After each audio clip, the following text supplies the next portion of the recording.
Hello my kings, queens, and fellow non-binary leaders, and welcome back to Nerdy Nekoma. Today we're gonna have the first part of a KuroKen mini Angst series. It was supposed to be a one-shot, but it got a little bit lengthy for that. So I'm aiming for 3 parts with this one. It's called Blood Red Hands, and it's a parents AU with Angst, but of course, as always on my channel, you can count on a happy ending. And now I hope you enjoy. Little content warning for injury. Let's go!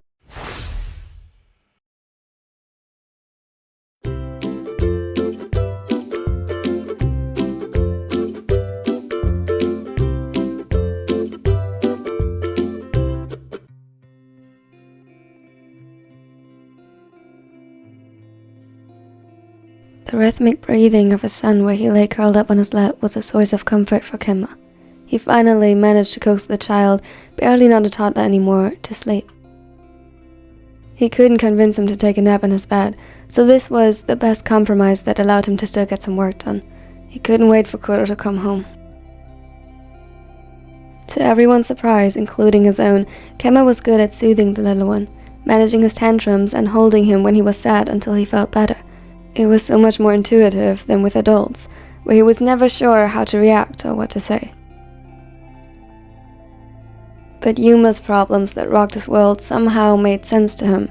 He too hated it when things weren't as he expected them to be. The little changes, the feeling of losing control, the overwhelming onslaught of emotions, and somehow he could deal with that and knew how to soothe him. Yet, he never quite found the same energy his son exhibited while playing, and was exhausted long before the child. That was Kuroo's part. That, and keeping organized. Today, he had to wake up early because Yuma's daycare was closed because a few kids had gotten lice, luckily not Yuma. Usually, Kuroo would have dropped him off on his way to work, and Kenma would have picked him up in the afternoon after sleeping in and then working on various projects until it was time. Today, with a toddler that switched from whiny to elated in seconds, he barely got anything done. Yes, he was somehow more capable than Kuroo in handling Yuma's emotional outbursts, but only for as long as his own energy lasted. Then the sensory input of screaming and crying quickly became too much. Just now he struggled to finish the notes to hand to his editor. The letters refused to quite align right. He needed rest, and he needed Kuroo to help. As was proven by the comforting rhythm of Yuma's breathing was interrupted as he stirred. He stretched and yawned, almost falling from his lap had Kenma not caught him. His big brown eyes fixated on him, and after a moment of confusion, a smile lit up his face.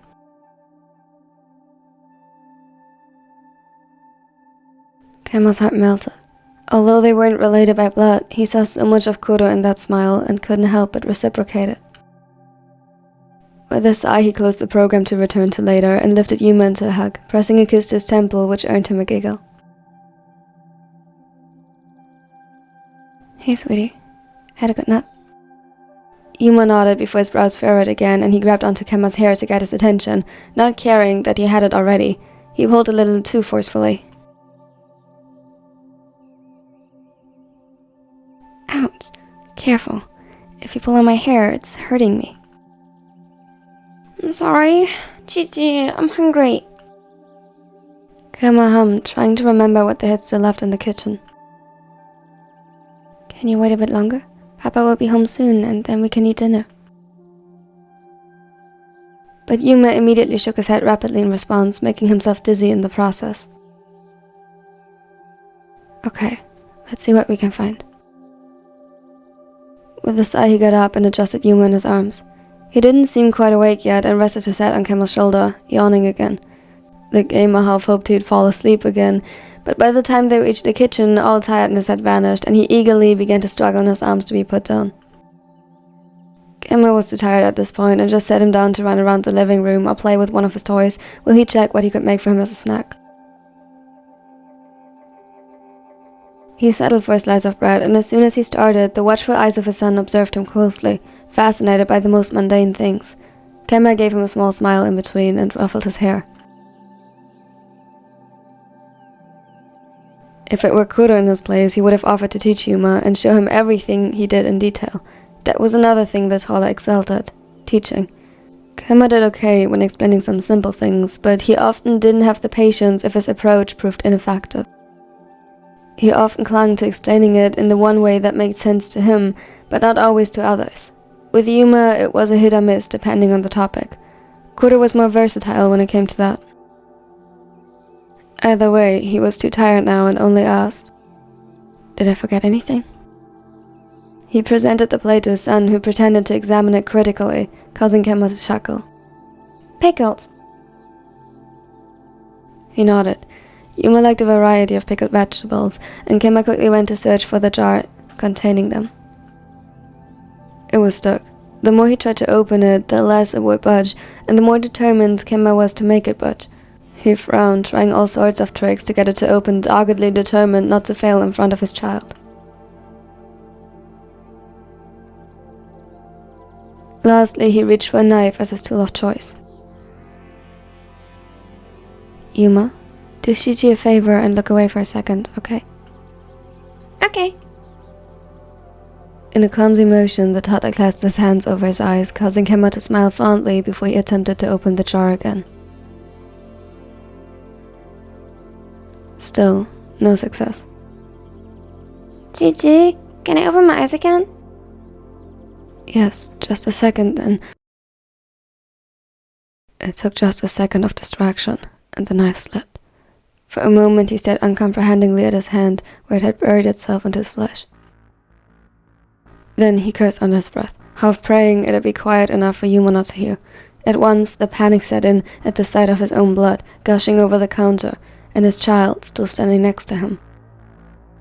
From one moment to the other, it felt as though he had lost control. He didn't know what to do, and found himself utterly helpless. His eyes flickered between the growing pool of red and his child, and his heart sped up. He needed to fix this. He needed to...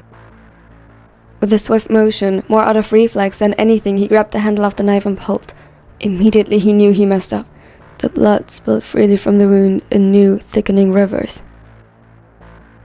The sight entranced him as his panic internally grew and his body froze. He felt lightheaded, and the seams of his vision began to blur, when suddenly a scream to his left pulled him back into reality.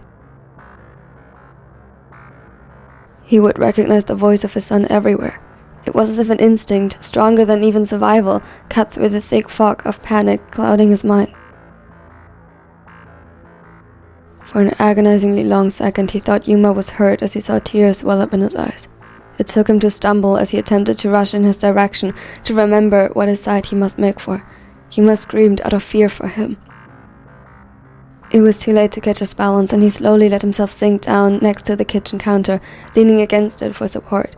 He had enough awareness to reach for one of the towels hanging over the handle of one of the cabinets and wrap it as tightly as he could around his hand. It was no use. The blood dyed crimson faster than Kenma could comprehend. His breathing became shallow as his heart worked overtime under the stress, inevitably killing him by pumping the blood out of his body faster. "Gigi!" Yuma cried, and suddenly tiny hands reached for his face and touched his cheek. Kenma forced his head up to meet his son's gaze. He lifted his uninjured hand, wiped the blood off his hands, and gently cupped Yuma's cheek, wiping his tears away. "Yuma, it's okay. I know this looks scary, but I will be fine." He didn't know where he found the strength to form the words or the level-headedness to speak them softly. Somehow his son grounded him. There was something more important, Yuma's well-being, he had to look out for. He couldn't pass out. He couldn't. Yuma was already scared enough. "Listen, Yuma. I need you to listen to me carefully." The child nodded, hiccups shaking his small body. "I need you to get my phone. It's over there on the counter. Can you do that?" He nodded again, quickly slipping out of his grasp to get it. Kenma tried to call someone, but barely managed to unlock it as the display didn't respond to his fingers stained with blood. It got harder to decipher what it said as his world seemed to darken. His thoughts were running wild. At this point, Yuma would have to make the call, but he wasn't sure he could manage to instruct him on how to call an ambulance, nor that he, should he pass out, wouldn't hang up on accident or abandon the scene entirely. Yuma, can you see the green call button? Mm-hmm. Can you click on it? He struggled to get the words out legible. Not supposed to play with Chichi's phone. Yeah, usually not. This is an exception. It's a game. To call your dad. Daddy? Yeah. Just click on the green button. Damn it. He could hardly see anything anymore. He had put his hands between his legs and applied pressure, but it didn't seem effective, and soon his muscles began relaxing as his energy faded rapidly. Did it! Good. Now, click on the highest name on the list. A wave of relief washed over him as he heard the first ringing of his phone. Kuroo just had to answer now. Even if Yuma hung up, if he passed out, Kuroo would know something was wrong. He'd know what to do. Hello? A gasp of relief escaped Kenma's throat, but the words he wanted to say got stuck. Dada! Yuma! Hi, baby. Why are you calling me? His voice was so full of delight, and Kenma felt tears assemble in his eyes as he desperately held onto consciousness, trying everything he could to gather his last bits of energy to call out to him. Chichi told me to. Did he know? Can you tell him that Dad is in a meeting? We can talk later. Kuroo. It was barely enough. Kuroo continued. He didn't hear him.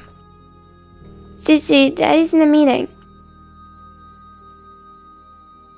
Somehow, framing it as a game had calmed Yuma more effectively than he thought. Only a slight quiver in his voice remained, and Kenma wondered, would he get the message through, or was it in vain? Oh, Chichi's with you? Can you give him to me to speak? Yuma nodded, though Kuroo, of course, couldn't see it. He offered the phone to Kenma. His vision narrowed down to a tunnel, and he barely saw it through the veil of tears. He didn't have the strength anymore to move. Kenma? Help.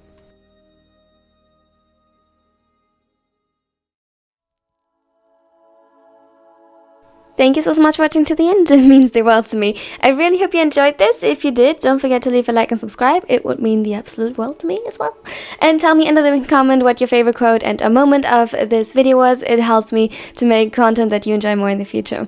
Also, this video was inspired by one of Haikyuu's next videos called Please Stay Awake, so check that out as well. I can only recommend it. A special thanks, as always, goes out to my nerdy neckos. Thank you so much for supporting this channel. And thank you so much to Stormy, Barnes, Wolf, Maya, Hana, Nana, and Tsukishi for joining the Nerdy Neckos. Thank you so much for supporting the channel. It honestly means so much to me. If you watching right now are not a Nerdy Necko yet, but you want to be, check out the join button under this video. You will get early access for this video. They get a month in advance. So yeah, here's more content. Check it out if you like, and if you want to find an amazing day. Bye!